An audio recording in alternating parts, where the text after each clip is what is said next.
The black sky was endless. Stars blinked like small cold fires. The lonely spaceship, Falcon Echo, floated silently through the deep space. Its engines made a soft hum, like a sleeping giant breathing in the dark. Inside the ship, 5 people were busy with their duties. The captain, Erin, sat in a command chair, eyes fixed on the screen. He was a calm and strong man, trusted by his crew. With him were Zane, a young and curious engineer; Mira, the pilot with sharp eyes; Rico, the scientist; and Kane, the quiet but brave security chief. It was a normal day in space. Then it happened. VEE, VEE, VEE. A loud sound broke the silence. Red lights flashed on the screen. "Captain," Mira said, confused, "we're getting a signal, but it's not from Earth." Erin stood up quickly. "Show it to me." Zane typed on the control panel. The sound played through the speakers. It was not a voice. It was a mix of strange, broken sounds, like someone crying, but from a million miles away. "It's an SOS," Rico said, eyes wide. "A cry for help, but not human. It's alien." Everyone went silent. Kane finally spoke. "Do we answer it?" Captain Erin looked at the screen. The message repeated again and again. "Falcon Echo's mission is peace," Erin said. "If someone needs help, we answer." He gave the order to send a reply signal, just a message of peace. But in that moment, Zane made a mistake. He was new. He was nervous. His hands shook a little as he typed. He hit the wrong button. Instead of sending a calm, peaceful reply, he sent a different signal, one used in old war missions, a signal of threat. At first, no one noticed. The crew waited. 10 minutes passed, then 20. Suddenly, the ship began to shake. "What's happening?" Mira shouted.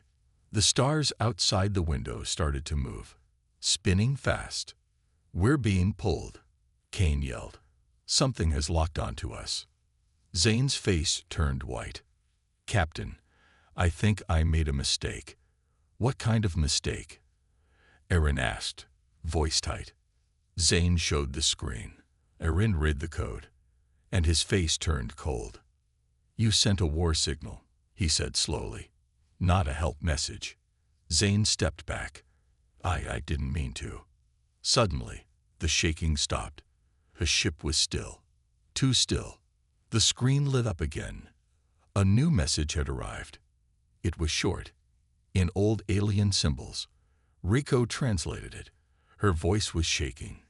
"We heard you. We are coming." No one moved. The room was silent. Even the hum of the engine seemed to vanish. Mira whispered, "We should leave. Now." But it was too late. On the edge of the galaxy, in a part of space no one had entered for hundreds of years, something woke up. A huge dark object, bigger than a city, opened its eyes. Not real eyes, but glowing red lights, like fire in the night. It had waited for this message. For a long, long time. And now, it was coming. Back on the Falcon Echo, the crew tried to fix the mistake. Zane begged for a second chance. Erin didn't shout. He just looked tired. "This wasn't just a mistake," Erin said. "This might start a war." Zane sat down, hands in his hair. "What have I done?" Far away, on a broken alien world, machines began to move. Sleeping ships lit up. An ancient army that had been quiet for centuries now began to rise. All because one young human hit the wrong button. The crew of Falcon Echo was still trying to understand what had happened. Captain Erin stood alone near the front window of the ship. His eyes were fixed on the stars, but his mind was far away. Behind him, the others were quiet. No one could sleep. No one could rest. They had sent a wrong signal. And now, something old and dangerous was coming. Suddenly, Mira's voice broke the silence. "Captain, I found something." "What is it?" Erin asked without turning. "It's A planet. It wasn't on our star charts before, but now it's here. And it's pulling us in. What do you mean, pulling? The ship's not in our control anymore. It's guiding us. Hook, start. The spaceship moved toward the strange planet, slowly, like a leaf floating on still water. The crew didn't know how or why, but the ship obeyed the signal. It was being called. When they got close, they saw it. A gray and dead-looking world. No green, no oceans, just dark mountains and broken land, like something terrible had happened there long ago. It's empty, Rico said, scanning the planet. No life signs, no cities, nothing. Then what sent the signal? Aaron asked. No one answered. They landed the ship. The wind outside was dry and cold. Dust flew like smoke. Everything was quiet. Too quiet. Kane stepped out first, holding a scanner. Mira followed. Aaron and Zane walked behind them, weapons ready but lowered. As they explored, they found something strange. Metal ruins. Not buildings, but something like towers or weapons. They were broken and half buried in dust. These are not human, Rico said. They're very old, maybe thousands of years. Then they saw the writing, glowing faintly on a metal wall. Zane read it out loud. You woke us up. The crew went still. Suddenly, a noise came from the ship, a high-pitched warning. Mira ran back first. Something's wrong with the ship. Inside, the lights were flashing. The ship's AI spoke. Intruder alert. Life form detected inside. What? We're all outside, Zane shouted. No, Kane said, pulling his weapon. We're not alone anymore. They searched the ship. Every room was checked. Nothing. Then, a door opened by itself. Inside was cold air. Too cold. Rico shivered. It's like something passed through here. The AI repeated. One unknown presence. Not human. Not visible. But it's here. Aaron stared at the wall, thinking deeply. It doesn't want to kill us. Not yet. It wants us to know we made a mistake. Hours later, Zane sat alone in the hallway, head down. Mira sat next to him. I didn't mean to do it, he said softly. I just wanted to help. I know, she replied. But some doors, once opened, cannot be closed. Suddenly, Rico's voice came through the speaker. Captain, you all need to see this. Now. They rushed to the control room. On the screen was a view from a satellite drone. Something was moving under the planet's surface. Slow, massive, like a mountain waking up. Then it happened. The ground split open. Dust exploded into the sky. And from deep below, a structure rose. Not a building. Not a ship. It was a face. A giant alien face made of stone and metal. Eyes glowing red. Zane stepped back, terrified. What is that? Rico's voice shook. I don't think it's a statue. I think it's alive. The planet had a secret. It wasn't empty. It was sleeping. And the wrong signal, the war signal, was the alarm. The crew watched in silence as the massive figure slowly lifted its head. Captain Aaron whispered, This planet shouldn't exist. Far away, other machines began to move. All across the galaxy, something was waking up. Because of one mistake, the alien face on the planet's surface didn't move again.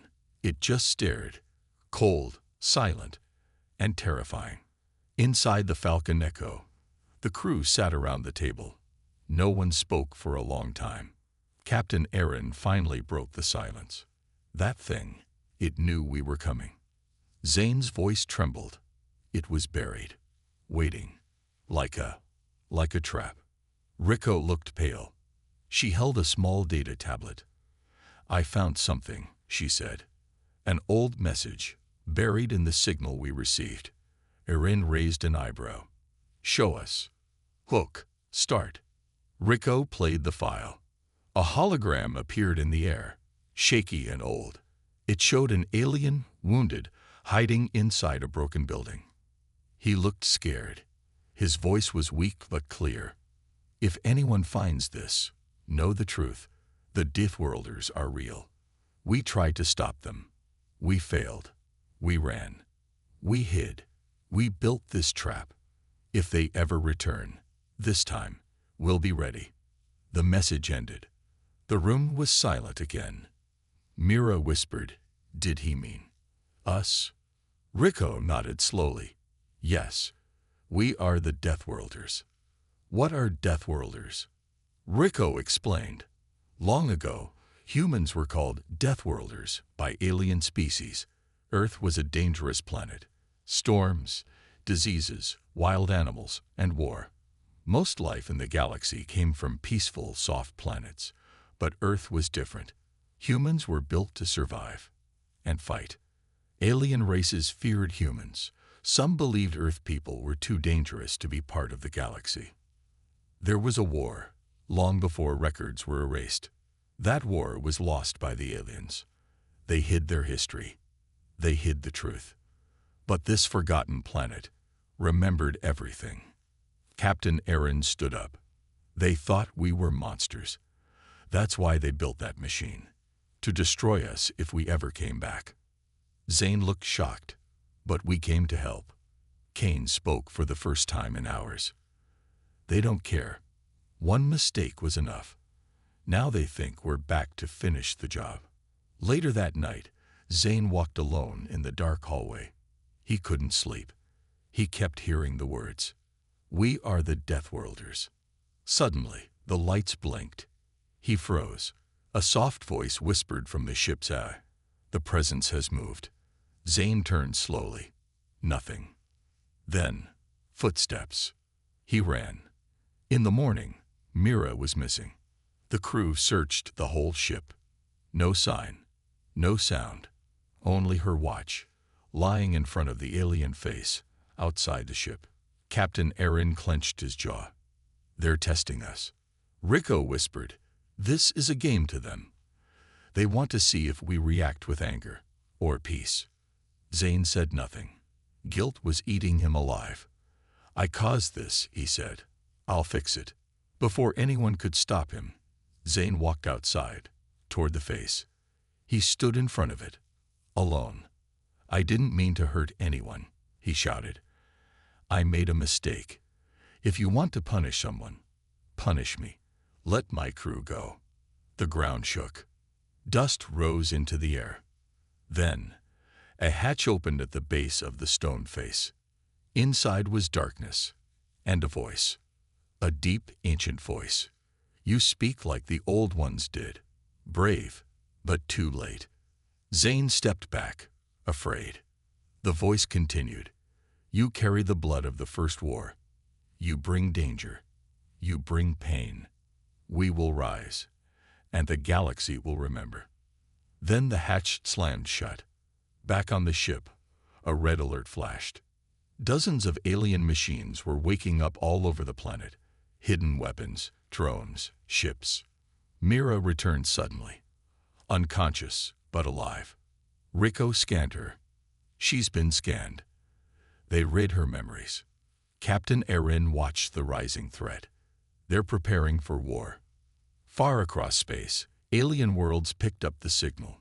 Old leaders opened hidden bunkers. Messages were sent in panic. The Deathworlders have returned. And in deep space, ships began to move. The mood inside Falcon Echo had changed. Nobody was talking.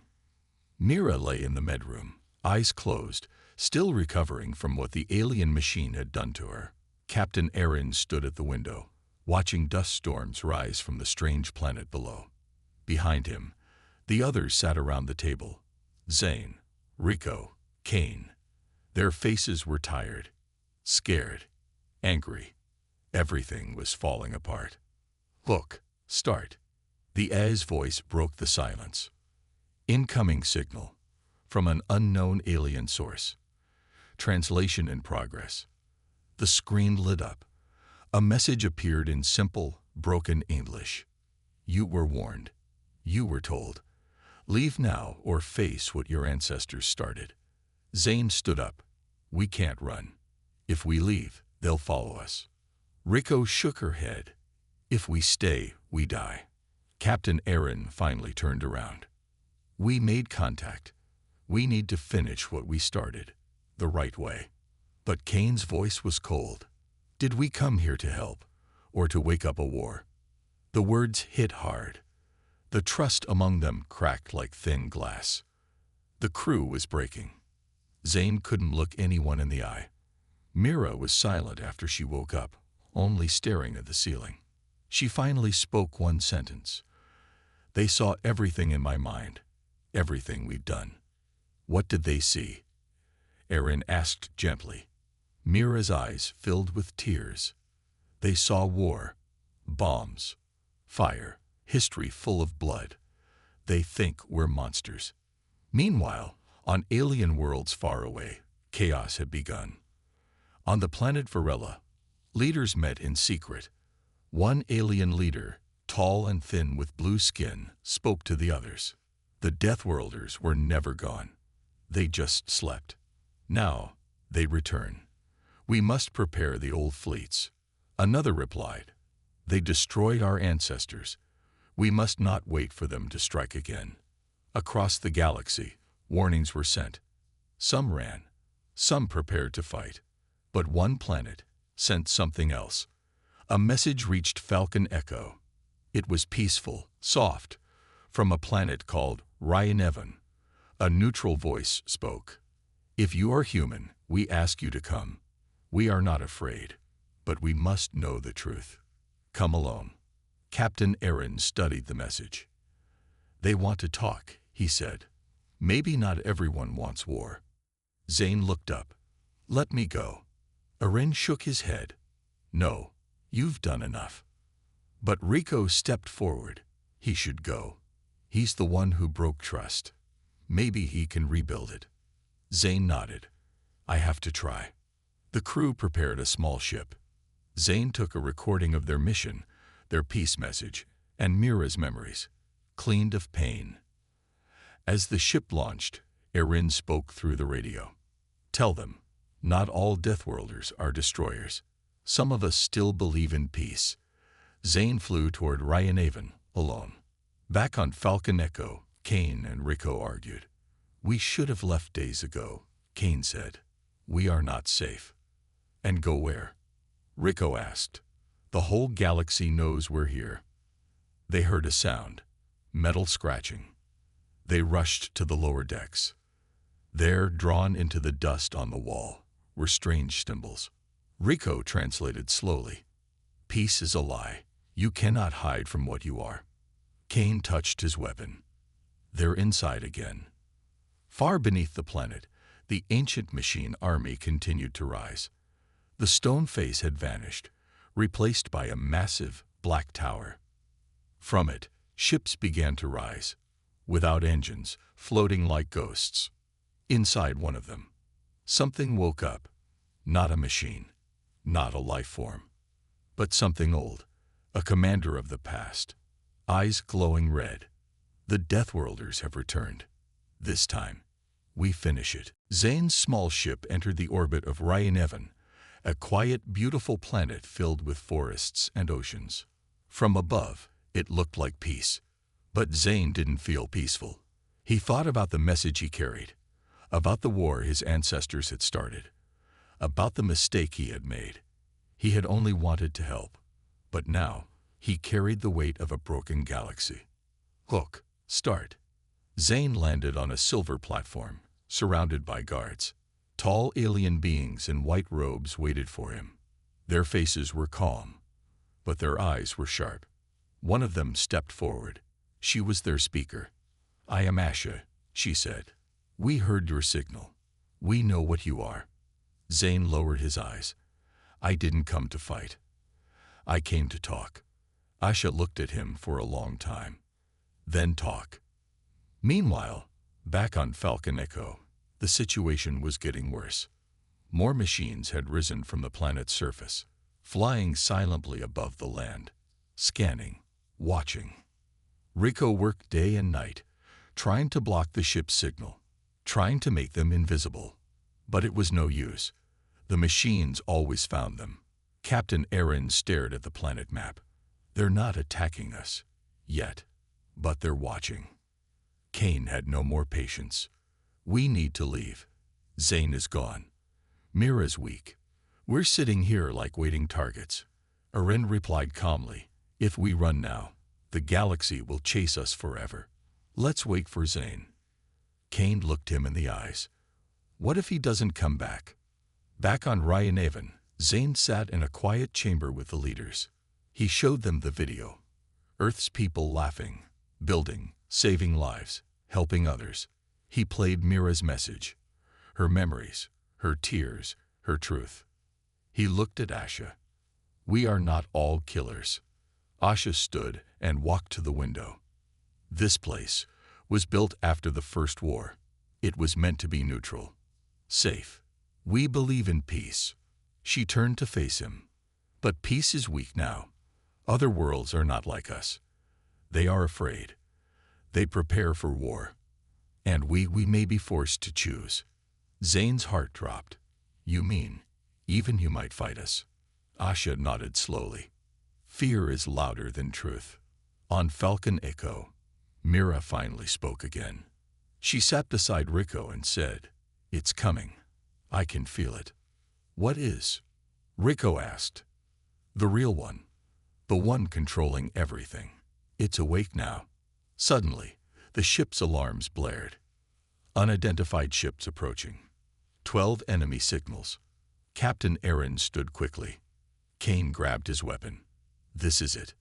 Outside the ship, dark ships circled like birds of prey. But they didn't shoot. Instead, a message played. Your time is over. The old war returns. Leave this place, or be erased. Zane walked through the halls of Ryan. Asha followed him. You want us to speak for you. You want the galaxy to listen. But what if the galaxy doesn't care anymore? Zane stopped walking. Then I'll speak alone, even if no one listens. Asha looked at him, her expression unreadable. You're brave, Zane. Maybe too brave. Suddenly, a messenger ran to them. High speaker, emergency message, from the Council on Terevos. They voted. All Deathworlder ships are now hostile. Asha turned pale. Even Terevos. They were our oldest allies. Zane whispered, the Alliance, it's turning cold. Back in deep space, massive alien fleets were on the move. Thousands of ships. Some carried the mark of fear. Some carried the mark of revenge. All carried weapons. One message played across the stars, on every frequency. Earth has returned. The Deathworlders walk again. We will not fall twice. Back on Falcon Echo, the crew stared at the radar. Red dots, hundreds, closing in. Kane gripped his weapon. They're not waiting anymore. Rico whispered, it's already started. Captain Aaron took a breath. Then we ended our way. We stand. We speak. We survive. The stars above Falcon Echo were no longer empty.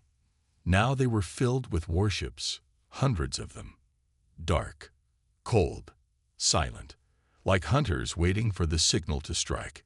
Inside the ship, the crew stood together. Captain Aaron, Rico, Kane, and Mira. Bruised but not broken. Zane was still on Ryan, trying to stop the wave. But time was running out. Look, start. Captain Aaron looked at the incoming fleet. They're not here to talk, he said. Rico tried the comms again. We are not your enemy, she said slowly. Please respond. We came to help. We don't want war. There was no reply. Just silence. And the red lights blinking on the radar, coming closer, second by second. Zane sat with Asha on Ryan. They're surrounding Falcon Echo, he said. They think we're invaders. Asha looked tired, older. My people are afraid too. Some want to join the attack, to prove they are strong. Zane stood up. You said Ryan stands for peace. We do, she said softly. But peace is not loud. War is. Zane clenched his fists. Then I'll make peace louder. On Falcon Echo, Kane paced back and forth. They'll shoot first. We all know it. Mira sat quietly, holding a small object, a locket from her childhood. Inside was a photo of Earth. This can't be how it ends, she said. Erin made a decision. Prepare the ship, but don't fire. Not unless we're hit first. Kane looked at him in disbelief. You're really going to let them shoot first? Erin didn't blink. Yes, because if we fire first, they'll never believe we came in peace. Then it happened. A single enemy ship moved forward, faster than the others. Lights blinked along its side. Erin stood tall at the center screen. Hold your fire, he said. Kane shouted.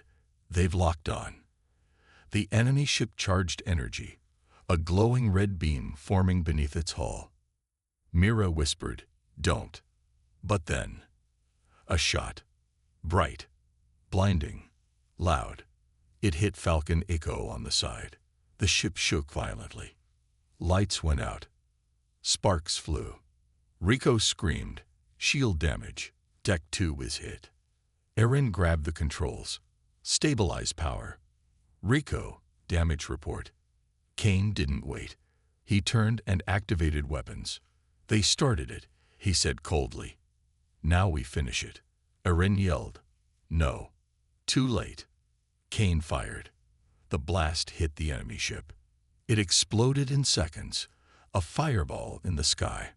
Silence. Then, chaos. Across space, red lights turned to green. Every ship in the fleet began to move. All weapons charged. They all opened fire. Zane's ship shook. He received the message. Falcon Echo has been hit. Kane returned fire. War has begun. Zane fell to his knees. I failed. Asha stood beside him, her eyes full of sorrow. I will send a message to the other worlds, she said. I will try to stop this. Zane whispered. What if they don't listen? Asha looked to the stars. Then may the stars forgive us all. In the skies above the alien world, the battle raged. Falcon Echo was strong, but not made for war. One engine was down. Shields were breaking. Inside, the crew fought to hold the ship together. Rico patched wires with her bare hands. Mira sent distress calls, begging anyone to help. Kane stood at the gun controls, firing with rage. And Captain Erin. He still refused to fire unless there was no other choice. Far across space, Earth finally received the message. A general in a dark war room played the video. Falcon Echo attacked.